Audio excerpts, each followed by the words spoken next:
একটুখানি ট্রিটমেন্ট করতে হবে। হ্যালো স্টুডেন্টস, সবাইকে শুভ বিজয়া। সবাই আশা করি ভালো আছো, সুস্থ আছো। আমরা প্রবাহী তড়িতের কিছু অংশ পড়েছিলাম। কার্বন রোধকের ব্যান্ডের কালার দেখে তার রোধ নির্ণয় আমরা শিখেছিলাম, সেই সংক্রান্ত শিখেছিলাম। আজকে যেটা পড়ব আমরা কারচফের সূত্রগুলি, কারচফস ল যেটা বলা হয়, সেই কারচফস ল দুটো সূত্র আমরা পড়ব। তো সেই দুটো সূত্র আজকে আমরা জানব। প্রথম সূত্রটাকে বলা হয় কারচফস কারেন্ট ল। কারচফস কারেন্ট লটা কি বলেছে তোমরা দেখলেই বুঝতে পারবে। যে কোনো একটা বিন্দুতে যদি প্রবাহ মানে একাধিক প্রবাহ আসে, তখন সেই প্রবাহ মাত্রাগুলোর সমষ্টি বা যোগফল আমরা কি বলবো, সর্বদা শূন্য হবে। মানে ধরো এখানে একটা বিন্দু আছে, সেই বিন্দুতে আমরা দেখতে পাচ্ছি আমাদের স্ক্রিনে I1, I2, I3, I4, I5 পাঁচটা প্রবাহ মাত্রা মানে প্রবাহ একটা বিন্দুতে এসছে। কিন্তু ভালো করে খেয়াল করলে দেখতে পাবে যে প্রবাহগুলো আসার ডিরেকশনগুলো সবার কিন্তু সমান নয়।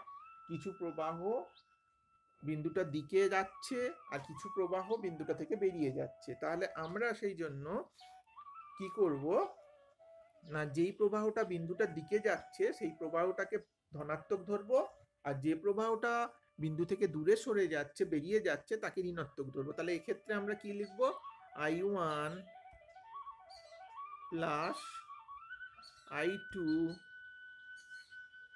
Minus I3 plus I4 minus I5 equal to 0। তাহলে এইবার তোমরা একটা জিনিস চিন্তা করে দেখো, যদি আমি এদের কিছু সময় ধরে এই প্রবাহটা চালাই, তাহলে এদের সঙ্গে একটা সময়ের একটা সূচক আমি গুণ করব, সেটা ধরলাম টি সেকেন্ড ধরে আমি প্রবাহটা চালিয়েছি।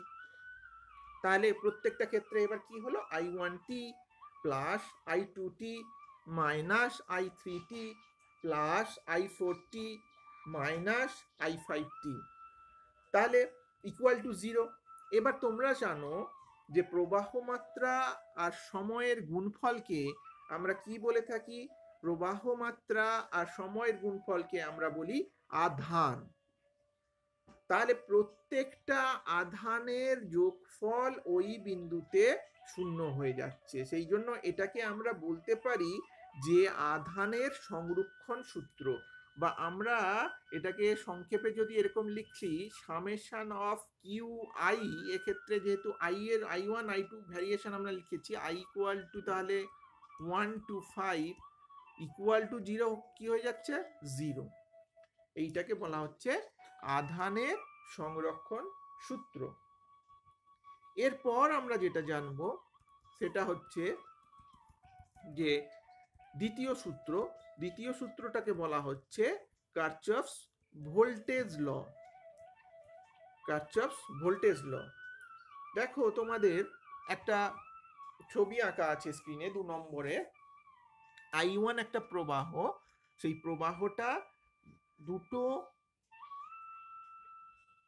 রোধের মধ্য দিয়ে গেছে। একটা রোধ হচ্ছে R1, একটা রোধ হচ্ছে R2। তো সেই দুটো রোধের মাধ্যমে গেছে, এবং বর্তনীতে শুধু তো আর প্রবাহ মাত্রা হয় না, এটা আমরা আগে আলোচনা করেছি। তো সেই প্রবাহ মাত্রা বা প্রবাহ চালনার জন্য বর্তনীতে যে ব্যাটারি বা উৎস আমরা ব্যবহার করেছি, সেই উৎস তড়িৎচালক বলটা আমরা যদি ই ধরি, তাহলে কারচফস ভোল্টেজ ল অনুযায়ী এই যে বর্তনীটাকে, এটাকে আমরা বলবো বদ্ধ বর্তনী, কারণ এটা চারদিক থেকে বদ্ধ, এতে তড়িৎ প্রবাহ হচ্ছে। এই বদ্ধ বর্তনীতে তড়িৎচালক বলের মোট বীজগাণিতিক যোগফল সব সময় কি হয়, যে বদ্ধ বর্তনীর মোট কি হচ্ছে, তড়িৎচালক বলটা কি হচ্ছে না ওই বর্তনীর যে ভোল্টেজের সমান, ভোল্টেজগুলোর সমষ্টির সমান। তো ভোল্টেজ মানে কি, ভোল্টেজ মানে হচ্ছে ভি মানে হচ্ছে বিভব প্রভেদ মানে হচ্ছে আই ইন্টু আর। তাহলে এক্ষেত্রে কি হলো, এক্ষেত্রে আমরা ধরবো I1 plus R1 plus sorry এটা ইন্টু R1 হবে, I1 into R1 plus I2 নয় এক্ষেত্রেও I1 into R2 equal to হয়ে গেল ই। তো এই বর্তনীটা আমি খুব সিম্পল ধরেছি বদ্ধ বর্তনী। এরকম তোমরা তোমাদের বইতে দেখলে বুঝতে পারবে যে এই বদ্ধ বর্তনী ধরার ক্ষেত্রে কিছু নিয়ম আছে। যেমন আমরা যে লুপটা ধরেছি তার মধ্যে ঘড়ির কাঁটার দিক বা বিপরীত দিক যেটাকে ধরবে তুমি সেই একটাকে ধরেই তুমি তোমার বর্তনীর পরিমাপ করতে যাবে, নিয়মের দিকে এগোবে। আচ্ছা, আরেকটা কি না, কোনো লুপের মধ্য দিয়ে প্রবাহ মাত্রার দিক যদি পরিমাপের দিকের হয় তাহলে আইআর কে আমরা ধরবো ধনাত্মক, আর তার বিপরীতটাকে ধরবো আমরা ঋণাত্মক। প্রবাহ মাত্রার দিক যদি পরিমাপের দিকের সঙ্গে সমান হয়, যেমন আমরা ধরো আমরা এই লুপটাতে কোনটা ধরেছি না, আমরা এই দিক বরাবর ধরেছি, ক্লকওয়াইজ ডাইরেকশনে আমাদের যে পরিমাপ সেটা আমরা করার চেষ্টা করেছি। তাহলে আমাদের প্রবাহর দিকও কোনটা না, প্রবাহর দিকও ক্লকওয়াইজ ডাইরেকশনে আছে। কিন্তু যদি আমি কি করতাম, আমি যদি এই দিক বরাবর প্রবাহের দিক ধরতাম তাহলে কি হতো, প্রবাহের দিক আর পরিমাপের দিক হচ্ছে উল্টোটা।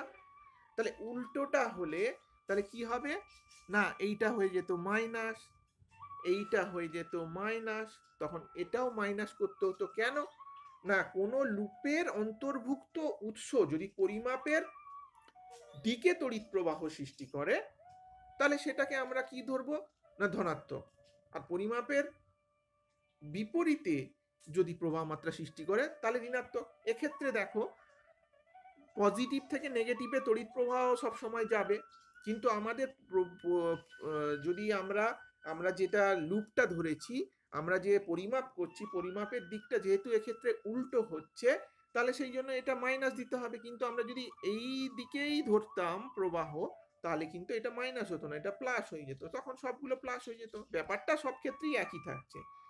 তাহলে তোমরা যেদিকে পরিমাপ করবে সেই পরিমাপ বরাবর তোমাদের বর্তনীতে কোনটা কি চিহ্ন হবে সেটা হবে। মোট কথা দ্বিতীয় সূত্র যেটা বলছে ভোল্টেজের সূত্র, যে ভোল্টেজের যে মাপটা সেটা বর্তনীর তড়িৎচালক বলের সমান হবে। এবং এক্ষেত্রে বর্তনীর তড়িৎচালক বল আমরা একটা উৎস ধরেছি, এক্ষেত্রে একাধিক উৎস থাকতে পারে, সেটা যতগুলো উৎস থাকবে ততগুলো উৎস এক্ষেত্রে আমাদের দিতে হবে। ঠিক আছে, তাহলে এটা করলাম আমরা কেন না, অনেক সময় কমপ্লেক্স যেগুলো বর্তনী, কমপ্লেক্স সার্কিট, তাতে আমরা ওহমের সূত্র খুব ভালোভাবে কাজে লাগাতে পারি না। ওহমের সূত্র কাজে লাগাতে গেলে আমাদের তখন কিছুটা অসুবিধা হয়। তো সেই জন্য আমরা কি করি, তখন এই যে কার্চফস ল দিয়ে আমরা পয়েন্ট বাই পয়েন্ট যদি জানার চেষ্টা করি, পয়েন্ট বাই পয়েন্ট জানার চেষ্টা করলে আমরা কি করব না, অনেক জিনিসটা ইজি হবে। আমরা একটা শুধু লুপ ধরে এগোবো, একটা পয়েন্ট ধরে এগোবো, তাহলে আমাদের ক্যালকুলেশন করতে অনেকটা সুবিধা হবে। আচ্ছা, এরপর আমরা একটা টোটাল ডিফারেন্ট জায়গায় চলে যাব, সেটা হচ্ছে যে আমরা এই রোধ, যেটা রোধের পরিমাপগুলো কিরম ভাবে করব। রোধের পরিমাপ মানে আমরা যাকে বলবো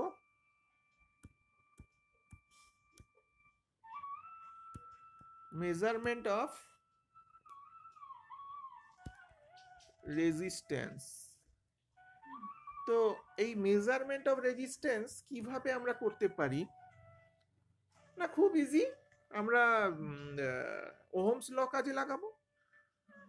কি করব না, এরকম বর্তনীতে একটা আননোন রেজিস্ট্যান্স আছে, মানে এর মান আমরা জানি না, কিন্তু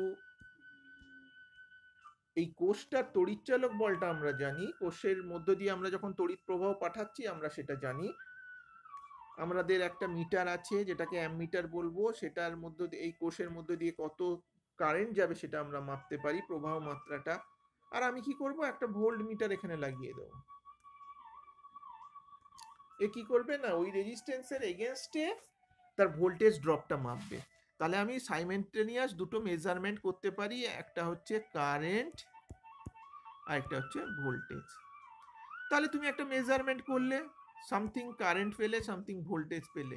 এবার তাহলে আমি কি বলতে পারি, আর ইকুয়াল টু কি হবে, ভি বাই আই।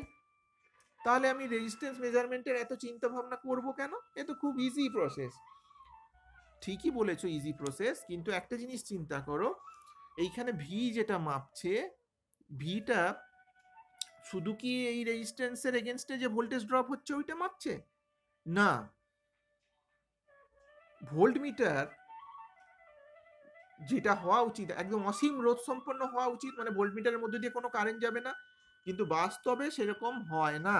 বাস্তবে ভোল্টমিটারের মধ্য দিয়েও কিছুটা কারেন্ট যেতে পারে বা যায়, তো তার জন্য কিছুটা ভোল্টেজ ড্রপ হয়, যে ভোল্টেজ ড্রপটা আমার এই মেজারমেন্টের মধ্যে ইনক্লুড থাকে। তাহলে আমি যে এখানে ভোল্টেজ ড্রপটা পাচ্ছি, সেই ভোল্টেজ ড্রপটা শুধুমাত্র এই রেজিস্ট্যান্সের জন্য হচ্ছে না, কিছুটা ওই ইন্টারনাল রেজিস্ট্যান্স যেটা তোমাদের পড়িয়েছিলাম ভোল্টমিটারের, তার জন্য থাকছে। তো সেই মেজারমেন্টটা হচ্ছে। তাহলে আমি যে রেজিস্ট্যান্সটা মাপছি সেই রেজিস্ট্যান্সটা কি একদম অ্যাকুরেট? না, একদম অ্যাকুরেট নয়। অ্যাকুরেসি একদম অ্যাকুরেট নয়, অ্যাকুরেসি কিছুটা কম থাকছে। তো সেই জন্য আমাদের তো সর্বদা চেষ্টা যে আমরা আমাদের ফাইনেসি বা অ্যাকুরেসি লেভেলটাকে কতটা বাড়াতে পারি। তো সেই জন্য 1843 সালে চার্লস হুইলস্টন বলে একজন বিজ্ঞানী, উনি একটা প্রসেসের সৃষ্টি করলেন। উনি কি প্রসেসের সৃষ্টি করলেন সেটা তোমাদের একটু দেখাই।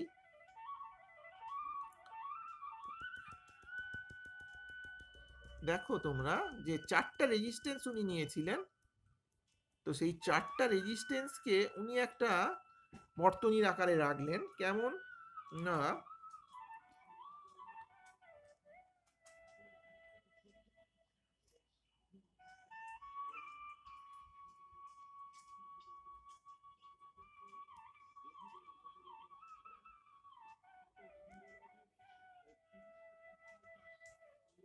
এই বর্তনীর মতো রাখলে, দিয়ে এর মধ্য দিয়ে তুমি তড়িৎ প্রবাহ চালনা করলেন। এখানে একটা সুইচ রাখলেন, এইটা ধরো হলো পি, এটা কিউ, এটা আর, এটা এস। এর মধ্যে একটা গ্যালভানোমিটার রাখলেন। গ্যালভানোমিটার মানে কি, তড়িৎ প্রবাহ যদি কোনো থাকে তার মধ্য দিয়ে সেইটা এই গ্যালভানোমিটার সেন্স করতে পারে। তো এখন তাহলে কি হচ্ছে না, এই দিক দিয়ে তড়িৎ প্রবাহ হবে, যেহেতু পজিটিভ থেকে নেগেটিভের দিকে যাবে। তো এখানে তাহলে আই এলো, ভেঙে গেল দুভাগে, I1 I2। এখন চিন্তা করো, এই বি আর ডি এর মধ্যে যদি কোনো পার্থক্য না থাকে, পার্থক্য মানে কি, মানে তাদের যদি বিভব একই হয়, তাহলে এই যে I1 প্রবাহ মাত্রাটা কিউ এর মধ্য দিয়ে চলে যাবে, আর I2 এর মধ্য দিয়ে প্রবাহ মাত্রাটা সেটা কি জি এর মধ্য দিয়ে চলে যাবে, এস এর মধ্য দিয়ে চলে যাবে। জি মানে তো গ্যালভানোমিটার। কিন্তু এই দুটো পয়েন্টের প্রবাহ বিভব যদি সেম না হয়, তখন কি হবে, তাহলে এর মধ্য দিয়ে প্রবাহ যাবে। তাহলে তখন উনি একটা ক্যালকুলেশনের মাধ্যমে দেখিয়েছিলেন যে নিস্পন্দ অবস্থায়, মানে যখন গ্যালভানোমিটারের পার্ট 0, নিস্পন্দ অবস্থায় যখন গ্যালভানোমিটার কাঁটার বিক্ষেপ 0, ব্যালেন্সড কন্ডিশন, একে বলা হয় ব্যালেন্সড কন্ডিশন। এই ব্যালেন্সড কন্ডিশনে শর্তটা হচ্ছে P by Q equal to R by S. তাহলে আমরা ধরো পি এর মানটা জানি, কিউ এর মানটা জানি, আর এর মানটা জানি, এস এর মানটা আমরা ডিটারমাইন করতে চাই। তাহলে আমরা প্রথমে কি করব না, পি বাই কিউ আমরা জানি, আর বাই এস হতে হবে। কখন হবে না, যখন গ্যালভানোমিটারের বিক্ষেপ বা গ্যালভানোমিটারটা ব্যালেন্সড কন্ডিশনে থাকবে। তো এখন তাহলে আমাদের কি করতে হবে না, এস এর জায়গায় আমরা আমাদের কয়েকটা প্রবাবল রেজিস্ট্যান্স, সেই প্রবাবল রেজিস্ট্যান্স যোগ করতে থাকবো, প্রবাবল রেজিস্ট্যান্স দিতে থাকবো। তখন দেখবো যে গ্যালভানোমিটারের যখন কাঁটার বিক্ষেপ নেই, তখন বলবো এটাই হচ্ছে পারফেক্ট এস। তাহলে এখান থেকে আমরা কি করব না, একটা আননোন রেজিস্ট্যান্স আমরা জেনে নিচ্ছি, যে রেজিস্ট্যান্সের ভ্যালুটা পিওরলি মেজার্ড, মানে এর মধ্যে অ্যাকুরেসি লেভেলটা অনেক পারফেক্ট। ঠিক আছে, তাহলে এই যে নীতি, এই ব্রিজটাকে বলা হয় হুইস্টন ব্রিজ। যেহেতু বিজ্ঞানী হুইস্টন এটা আবিষ্কার করেছিলেন, তাহলে এই ব্রিজটাকে বলা হয় হুইস্টন ব্রিজ। এবং হুইস্টন ব্রিজের সাহায্যে আমরা একটা আননোন রেজিস্ট্যান্সের রোধটাকে খুব সহজে নির্ণয় করতে পারি। তো এই হুইস্টন ব্রিজের উপর ছোট ছোট কিছু গাণিতিক সমস্যা আছে, সেগুলো তোমরা করবে, সেগুলো তোমরা করার চেষ্টা করবে। যদি আটকায় বলবে আমাকে আমার হোয়াটসঅ্যাপে। এইবার আমরা এই হুইস্টন ব্রিজের কার্যকারিতা লাগিয়ে যে দুটো ডিভাইস আমরা তৈরি করতে পারি, একটা হচ্ছে পোস্ট অফিস বক্স, আর এটা হচ্ছে মিটার ব্রিজ। তো পোস্ট অফিস বক্স কি, আগেকার দিনে তো টেলিগ্রাফ ছিল, টেলিগ্রাফ তারের সাহায্যে এক জায়গা থেকে অন্য জায়গায় বিভিন্ন খবরের আদান প্রদান হতো। সেই টেলিগ্রাফটা কাজ করত, এই কাজ করার জন্য যে টেলিগ্রাফের ওয়্যার, যে সেই ওয়্যারের রেজিস্ট্যান্সটা বের করানোর মেজার করার খুব প্রয়োজন ছিল, বা ওইটা খুব ওইটার উপর ডিপেন্ড করতো যে মেসেজটা কি হবে। তো সেই টেলিগ্রাফের ওয়্যারের যে রেজিস্ট্যান্স, সেই রেজিস্ট্যান্স মেজার করার জন্য এটা ব্যবহার করা হতো বলে এটাকে বলা হতো পোস্ট অফিস বক্স। তো পোস্ট অফিস বক্স যা এখন হয়তো অতটা ওর প্রয়োগ নেই। আর আরেকটা আছে মিটার ব্রিজ। মিটার ব্রিজ যেটা, সেটার প্রয়োগটা খুব গুরুত্বপূর্ণ এই কারণে যে মিটার ব্রিজটা আমরা প্র্যাকটিক্যালের সাহায্যে মিটার ব্রিজটা আমরা প্র্যাকটিক্যাল রুমে করব। তো সেই জন্য এর থিওরিটা তোমরা পড়ে রাখবে। এর থিওরিটা পড়া থাকলে তোমাদের প্র্যাকটিক্যালটা করতে খুব সুবিধা হবে। এই মিটার ব্রিজের সাহায্যে আমরা কি করি, একটা আননোন রেজিস্ট্যান্স যেটা মেজার করি। মিটার ব্রিজ আর কিছুই নয়, এরকম একটা 100 সেন্টিমিটার মানে 1 মিটারের একটা ওয়্যার থাকে, সেই ওয়্যারের রেসপেক্টে একটা স্কেলিং করা থাকে, মানে একটা স্কেল লাগানো থাকে, এরকম স্কেল করা থাকে। তো সেই স্কেলের এগেনস্টে এরপর কি করা হয় না, এইখানে একটা আমরা নোন রেজিস্ট্যান্স, আর এইখানে আমরা একটা, এটা নোন আর এটা আননোন রেজিস্ট্যান্স আমরা পুট করি। এরপর আমরা এটাকে বিদ্যুৎ সংযোগ দিই কমিউনিকেটারের সাহায্যে। এখান থেকে, যেটা হুইস্টন ব্রিজের কার্যনীতি অনুযায়ী, এর মাঝখান থেকে এখানে একটা জকি করা হয়। তাহলে কি হয় ব্যাপারটা, যে জকিটা মানে 100 সেন্টিমিটারের যে ওয়্যারেরটা, সেটাকে আমরা ভেঙে নিতে পারি। মানে সেটা এইখান থেকে এই পর্যন্তকে ধরলাম যদি পি, বাকিটা হয়ে গেল কিউ, এইটা হবে আর, এটা হবে এস। তাহলে আমরা পি এর মানটা আমরা জানি, কারণ যে ওয়্যারটা ব্যবহার করা হচ্ছে সেই ওয়্যারের পার সেন্টিমিটার রেজিস্ট্যান্স আমরা দেওয়া থাকবে, বা আমরা সেটা আবার বের করতেও পারি। তো সেইটা জানবো। আর আমরা একটা আননোন রেজিস্ট্যান্স যদি এখানে দিয়ে দিই, আননোন রেজিস্ট্যান্স যখন জানবো তখন এই পি রেজিস্ট্যান্সটা আমরা জানবো। আমরা শুধু লেন্থ ধরে আমরা বলে দিতে পারবো যে এটা রেজিস্ট্যান্স কত, এটার থেকে রেজিস্ট্যান্স কত। তাহলে আমরা পি বাই কিউ যেরকম পেয়ে যাব, আরটা তো আমরা নিজেদের ইচ্ছে মতো পুট করব, আর এসটা আমরা পেয়ে যাব। এইভাবে তাহলে আমরা মিটার ব্রিজের সাহায্যে আমাদের একটা যেটা আননোন রেজিস্ট্যান্স, সেই আননোন রেজিস্ট্যান্সটা আমরা বের করতে পারি। তো এই মিটার ব্রিজের যখন আমরা করব, তাহলে আমাদের কতগুলো এ অবলম্বন করতে হবে, যে আমরা যে ওয়্যারটা ইউজ করব সেই ওয়্যারটা খুব একই ক্রস সেকশনের হবে, এবং তার যে মেটেরিয়ালটা হবে সেটা খুব পিওর হবে, কেননা তার পার সেন্টিমিটার যে রেজিস্ট্যান্স সেইটা অনুযায়ী আমরা সেইটার উপর ডিপেন্ড করে আমরা আমাদের আননোন রেজিস্ট্যান্সটা নির্ণয় করছি।